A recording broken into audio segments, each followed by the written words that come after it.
This video is about the quizzes and tests you'll take while in the course. The quizzes come at different times throughout the course, normally after completing topics in the textbook. You have to complete the quizzes in order to take the end of module tests and the final exam.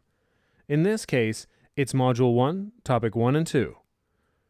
Click on the Start Quiz button to begin the quiz. A small window with a question in it will appear on the screen. Under it, there are a series of multiple choice answers for that question. Choose the one you think is most correct. Be careful, because some of the answers may be similar, but only one is right, so read all of the answers carefully. Click on the radio button to choose your answer, which is a small circle to the left of the answer. There are two buttons under the window. The first is Click here to submit your answer. This button submits the answer you've chosen. The second is Skip this question. This button skips the question for now and puts it at the end of the quiz. You'll still have to answer the question to complete the quiz. You must take all of the quizzes in a module before taking the module test. If you don't, the test system will not let you take the next test and will prompt you to complete the required quizzes.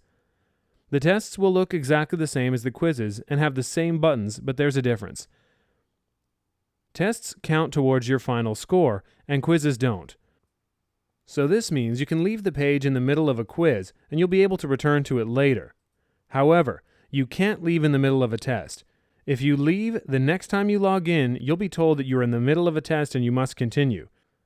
If you fail the same test twice in the same day, you'll not be able to take that test until the next day.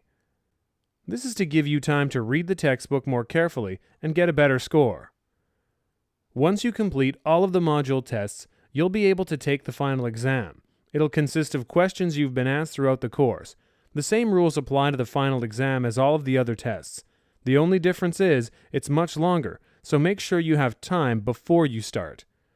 I hope this video was helpful and have good luck with your course.